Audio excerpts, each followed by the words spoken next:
All right, we have a very special guest to do our draft with for this episode. Let's welcome in Marques Brownlee. Marques, what's up, man? I'm good. How you doing?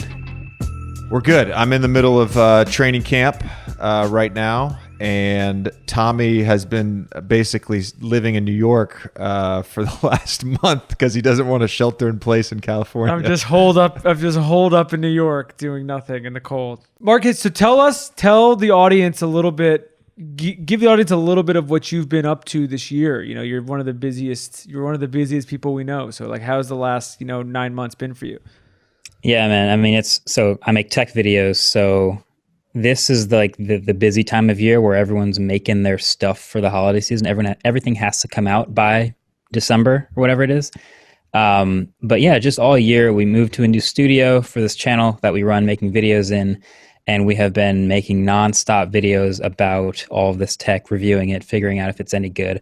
I'm trying these headphones out. Apple just announced their $550 wireless headphones.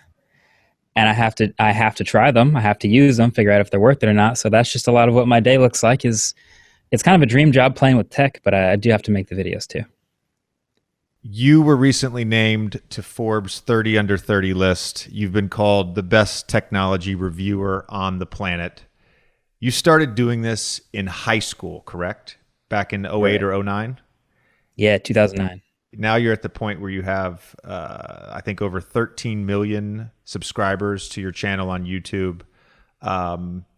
What do you think it is about your videos and your reviews that have hit such a wide audience?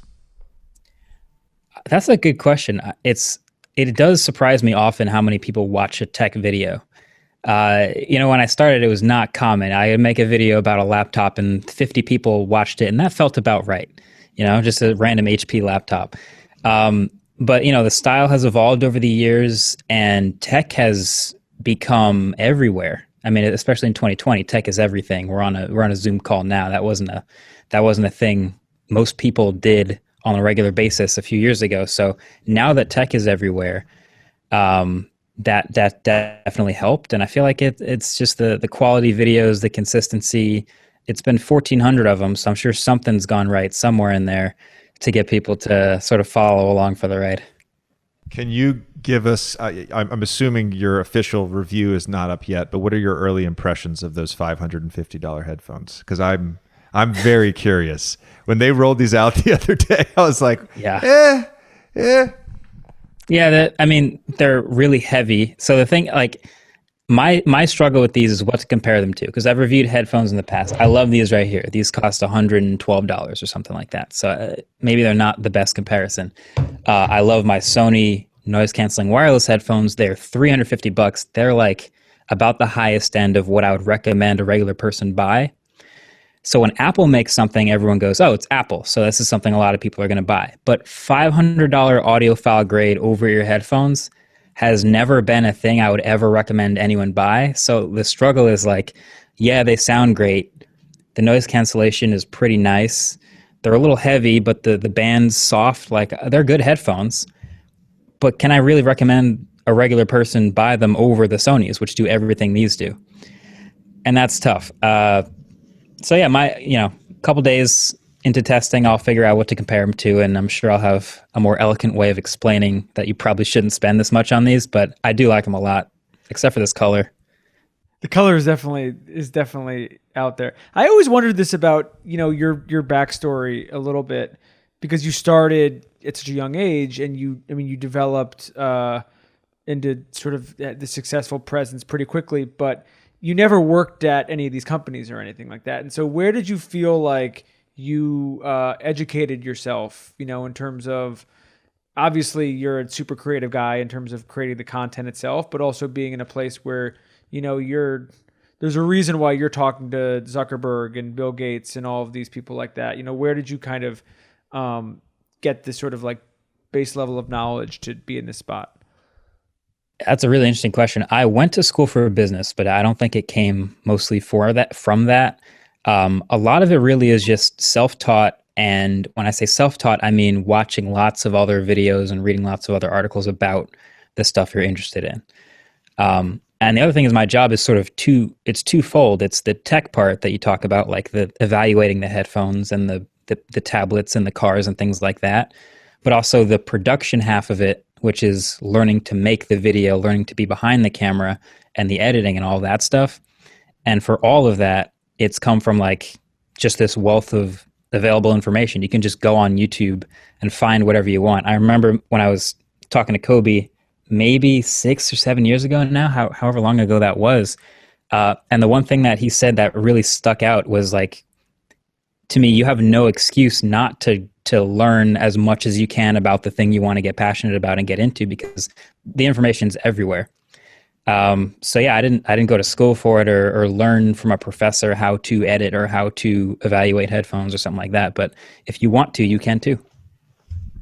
That's really interesting. I'm not saying I'm an expert on your level, but for me, I got into watches. I got into wine, and the self-education component of that is just really fun. Just being able to dive down a rabbit hole and learn as much as you can about something. My question with tech, though, because tech is always evolving, right? There's always a new technology. There's always something that works a little bit better, works a little bit faster. Do you have a perfect tech product in mind? Has there been a perfect tech product? A perfect tech product. I don't think. You're right. Tech, because it's always getting better, my default answer is no. There is no perfect tech product. There are really, really good tech products that do everything I want them to, but the fact that I know next year there could be a better one, I feel like I'm not even allowed to get. It's like I can't give anything a 10 out of 10 because what if the next one's better? Yeah, I feel like there is no perfect tech product, but I do like when there is like stuff comes out every once in a while where it happens to like fit perfectly into a workflow or a lifestyle. I don't know if there's a perfect watch, but for you, there might be a perfect watch for you where someone else might have a different taste. I feel like for me, like the computer I use pretty much does everything I could ever need it to. But is it perfect? I don't know if I'd use that word. This is the question of analog versus digital, because for a mechanical watch, it's an analog, right? There's a mechanism inside the watch. There's a movement inside the watch. There hasn't been that many advances, let's say, in the last like 50 years in terms of watch movements. You know, they improve on the margins, but I think there are perfect watches in terms of design and style and accuracy and all that. But that's why I asked the question. I just don't know if we can find that. However, that kind of leads us into our draft, because I think we're gonna draft essentially fictional tech products from movies or television shows that we wish were real. Is that, Tommy? I've hit the topic here. That is it. And we've had this topic for a while, and there's only one potential guest who could do this topic justice and honestly wipe the floor with both of us, and he's sitting right here. I'll disclaimer this because I'm into tech, obviously, but movies and TV and pop culture are not my forte. So I know the big ones, but I've watched the podcast in the past, and the drafts go deep. So I'm not going to be pulling out things you've never heard of. I'm probably going to be going with the staples here. Okay, that's fine. I just so you know, I researched for an hour and a half this afternoon, and I have a draft board. I have 17 things on my draft board, and we only need 15. I'm prepared. Okay. JJ's supposed to be getting ready for the season, and instead he is prepping for this draft, because I don't know if you realize this, Marquez, but the last episode we did with Chris Paul that came out this past week, we drafted. It was unanimous that I came out on top. JJ's a little upset because I sort of think it was me, Chris, and then JJ in like a distant third. And so because of that performance, he really needs, as a perfectionist, he really needs to kind of step it back up. That's fair. So lead us off with the number one pick. All right, number one. So we're going tech, made up tech in movies that you'd obviously wish was real. And we'll see if this sets the tone, but I'm going to start with just the Back to the Future DeLorean, time-traveling flying car. I mean, flux capacitor. Yeah, the DeLorean time machine. It's kind of a lot. I feel like if we start there, we'll see how this draft goes. But I wanted it. That was my pick. I think it's a clearly a top 3 pick no matter what. You can't go wrong with picking that number 1. It's a great choice. Yes, that's a universal. That's a LeBron James in 2003 pick. Nice. I'm going jetpacks from Minority Report as my first. That's your first pick? Oh yeah. It'd be so sick to just be buzzing around on the jetpacks. Okay. All right. Man, I had that way lower on my draft board. But all right. Okay. You know the little interface that he uses on Minority Report? Yep. Yeah. Is that technology real? Like, do we have that now? Okay, that I know, but I see that in a lot of like Minority Report and like even like the Matrix or other. Prometheus used that a bunch on the spaceship, right? They have the interactive map they use, and they can kind of do stuff with their hands. Touch screens in the air. Yes, exactly. I'm not picking that, but I'm just curious. All right. I'm going to go with the lightsaber from Star Wars. I'm not a violent person. I'm not a violent person at all. But let me ask you a question about the lightsaber. Yeah, go ahead. So I was curious. I was thinking about this. It's obviously iconic. It's an iconic, piece of technology. But in a practical sense, how are you going to use a lightsaber?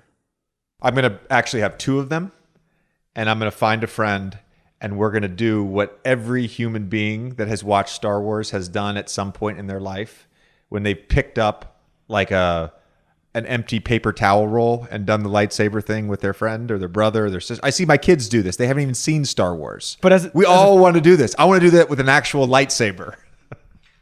The real thing. All right. 2 is much more practical. I'm going to take the arc reactor from Iron Man because I think this will solve a lot of human beings' dependence on fossil fuels. So I'm taking the arc reactor. That's a good money-making answer too. Ooh, you're right. Potentially very useful. Okay. I like it. I'm going number 2. I'm going the neuralizer from Men in Black. Interesting. Ooh. And what is the practical use of that, Tommy? The neuralizer, I could think of so many. I could think on a daily basis how many people I would love to be speaking with and then have neuralized. Oh, this is the you forget everything. Yes. This is the zap you in the forehead. Yep. That's a great one. Okay. I like it. I like that answer. Now you got 2, Marcus. Okay. I think there's a lot of good ones actually, but I'm going to go for my first one. I'm going to go to Star Trek, and I'm going to go just the teleporter, the transporter. Yeah. Transporter, yeah. So you can go anywhere, not just on the planet, but in the universe and back. Easy. I think that's tech. That counts as tech. I like that. Yeah, that counts. And then the second one, I kind of like an Adam Sandler movie, Click, with the TV remote. Anytime if somebody asks me what my superpower would be, that's always my answer is time control. And that's the best piece of tech I can imagine. So I got to pick that one. I think that could have been a first-round pick. It's a bad movie, but the tech is amazing. It would be an amazingly practical thing to have. I'm not a Trekkie. I watched the show a bunch, and I've seen a couple of the movies when I was a kid. But I'm not like, I don't know everything in the Star Trek universe, right? But the transporter, the thing that never made sense to me, it's only in one location, right? So there's not a second location. So it transports you all of your molecules to a distant location, and then it can also bring you back, but there's only one of them. I never understood that part. It's just got coordinates in the universe. Everything's got a coordinate. It just knows the coordinates. What was your movie when you were growing up that was your go-to in this realm? See, I was never a huge movie kid, so when I first started seeing a lot of movies, like my favorite movies were around like Inception, Interstellar, like all in the last 10, 12 years. Now you're speaking JJ's language. Yeah. If you get JJ going on Interstellar, that's it. This podcast will go off the rails. Yeah. We'll see if the Tesseract gets drafted. All right, 3. I'm picking the Lotus Esprit from James Bond, the car that turns into a submarine. Interesting. Oh yeah. Interesting. Submarine. Didn't think of that as much. Okay, I like that. That would be tech for sure. I'm really mad about that. I'm really mad. I thought I had that. I thought I was gonna slip by with the Click pick because it's such a bad movie, but it's such a that's the best pick of this draft so far. It's pretty classic. All right, I'm gonna go. So my third pick, I'm gonna pick the maglev trains from Black Panther.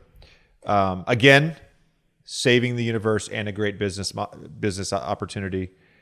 There's been a bunch of governments that have tried to build these out in an efficient way, and it hasn't happened yet. But if that technology did exist, it would solve a lot of public transportation problems.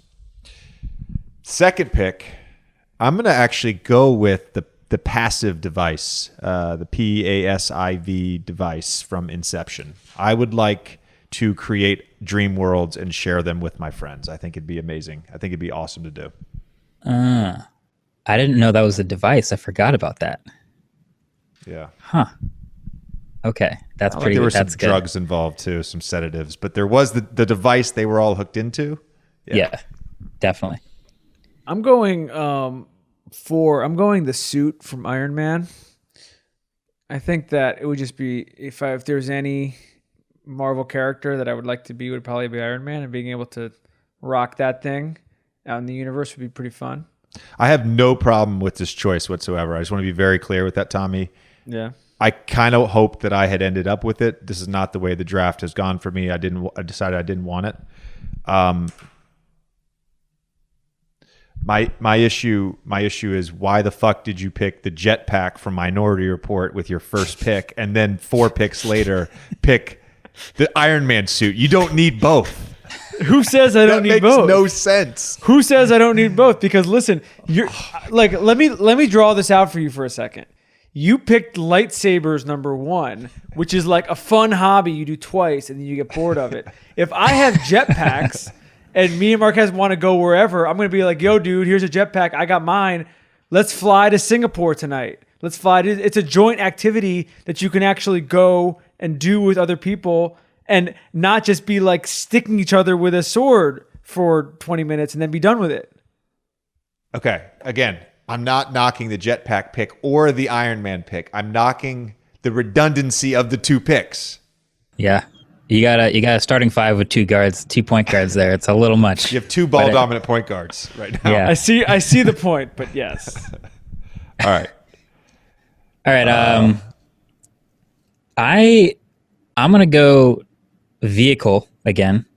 I already did the DeLorean, but I feel like the Batmobile would count as a piece of tech.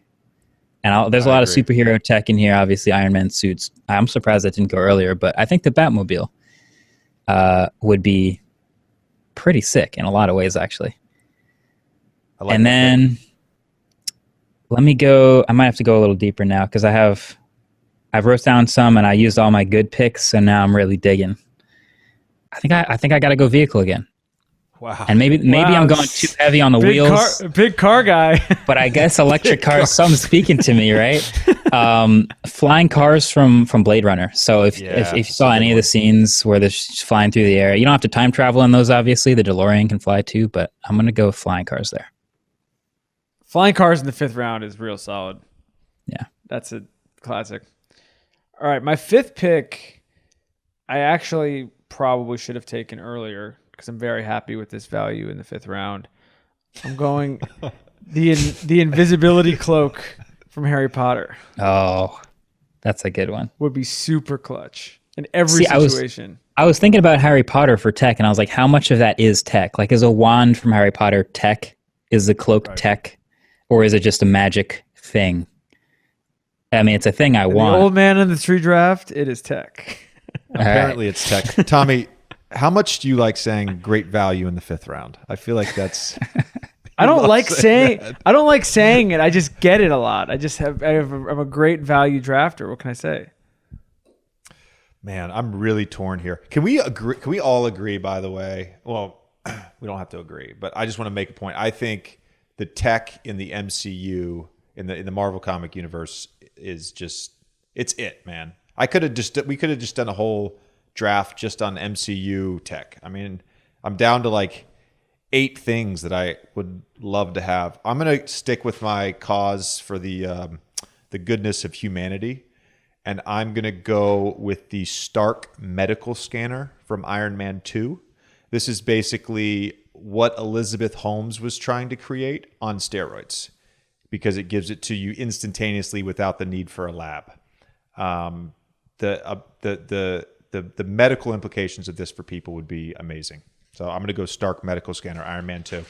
Can I just be the asshole for a second and say that JJ's clearly trying to appeal to the masses with these things that are good for society? They're not actually the most fun picks, but they're just he's just whatever. You know what? Very philanthropic of you. No, it's not. Look, I think technology should propel humanity forward, right? That's the whole goal of technology. It should make the world a better place. And how do the lightsabers make the world a better place? The lightsabers was a vanity pick. I told you that when I drafted. It was for me. Hey, before we let you go, I want to ask you about this Ultimate Frisbee League. You're a professional Ultimate Frisbee player. Can you explain? And you won a championship last year. Can you just explain how many people are on a team? What's the format here? Do you travel? Do you all go to one location? Where can people watch these competitions? Definitely. So if you look up, AUDL stands for American Ultimate Disc League. The league is now 7 years old, so it's pretty young, but obviously it's growing and changing quickly. But Ultimate Frisbee, just as a super high level explainer, is played on basically a football field. There's end zones. You have 7 on each team on the field at once, and they start on opposite sides like a kickoff on football, except they'll throw the disc to the other side. And then you basically throw amongst each other without traveling like basketball. So you can throw 10 yards, 40 yards, 70 yards at once, as long as you don't travel as soon as you catch it. You score in the other end zone. So in the AUDL, we play 4 12-minute quarters. We play in our East Division, which is Washington, D.C., Philly, Toronto, Ottawa, New York, and I'm missing one, but New Jersey, that team retired. There's no longer a New Jersey team. But we do travel, and then eventually there's a championship game, which was in California, where all the division winners all descend upon the city and try to win. We had an undefeated season, so New York, of course, is the best place to play Ultimate if you're thinking about starting. I would say the most minute for minute, the most exciting, like highlight reel worthy sport you can find, other than maybe that sport where they like do backflips to kick a volleyball over a net or something. Second to that, it's crazy high levels of fun and athleticism. So, it's growing quick and it's a lot of fun. Our season was canceled this year, obviously, but hopefully we're back. I have one other question before we let you run. Yeah. We're talking about, so you also have a podcast. Yes. But we're one of the places, and I want you to explain to the audience so they can download it and listen to it. One of the places that The Old Man and the Three so far has had a lot of success so far has been on YouTube. And we kind of, we started this company back in August, and it's really an audio focused company, but we've been putting the episodes up and they've been doing well. And we've kind of developed our own little community there, which has been really nice. And I think we're brainstorming some other ways to kind of tap into that are not necessarily just podcast driven. What do you think on like a macro level, as somebody who's been in the YouTube space for a while and has built up a pretty like massive community there? What do you think like makes the platform unique and specific, and what do you kind of enjoy about it, in a broad sense? Yeah, I mean, it's the discovery at scale, basically. So, I mean, this has been one of my favorite podcasts. I mean, I just listened to the whole CP3 episode, loved it. I feel like I found this podcast through YouTube clips and eventually went on to listen to every episode. But the discovery engine that is YouTube, where you just have all of your content available and people use, believe it or not, the second largest search engine in the world to just find all kinds of stuff, is amazing. I think that's why tech has grown so much. I think that's why anyone who makes something new can have it grow. But also just like, any little niche interest you might have, whether it's like not just tech, but maybe it's you just are interested in high-end headphones, or like you're just interested in a certain brand of makeup, or like fly fishing or whatever, like little, you can narrow it all the way down, and there will be a ton of other people who have also narrowed it all the way down and found that community, and that can grow and be diverse and thrive. So yeah, it's just one of the benefits of the gigantic scale that is YouTube and this platform I'm on, and I owe it a lot, obviously, because here we are. But I think you guys have used it well, and it's how I found the podcast, and I'm hoping I'll find a bunch more good stuff this way too. I didn't even know that. That's actually really cool. So that's dope. Marques, thank you so much for the time, for joining us, and for helping us with the draft. We appreciate it, man. Sure. Thanks for having me.